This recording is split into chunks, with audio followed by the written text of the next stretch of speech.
સુરતના સરથાણા વિસ્તારમાં પાટીદાર સમાજની 17 વર્ષની નાબાલિગ દીકરીના અપહરણ અંગે ગુમ થયાના મામલે સમાજનો રોષ વધી રહ્યો છે.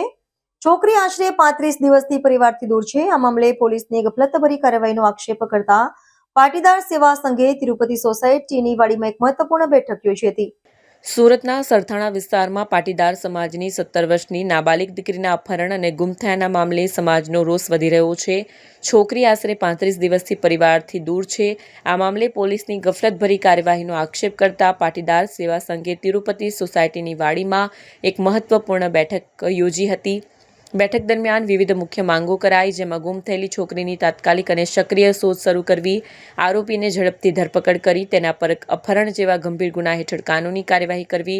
સમાજના પ્રતિનિધિઓએ જણાવ્યું કે ગુમ થયાના પ્રારંભિક 5 દિવસ સુધી આરોપીનો ફોન સક્રિય હતો અને તેનું લોકેશન પણ ઉપલબ્ધ હોવા છતાં પોલીસે તેનો સકારાત્મક ઉપયોગ ન કરી ગંભીર બતાવી છે. બેઠકમાં ઠરાવ પણ પસાર કરવામાં આવ્યો કે આ સમગ્ર મામલાની રજૂઆત રાજ્યના ગૃહ વિભાગમાં કરવામાં આવશે, જેથી વધુ દબાણ બની શકે અને તાત્કાલિક પગલાં લઈ શકાય. બેઠક પછી બેઠકમાં ભાગ લેનાર સમાજના સભ્યોનું એક મોટું જૂથ સીધું સરથાણા પોલીસ સ્ટેશન પહોંચ્યું. ત્યાં તેમણે આ મામલે તાત્કાલિક અને પારદર્શી કાર્યવાહીની માંગ કરતા ધરણા કર્યા હતા.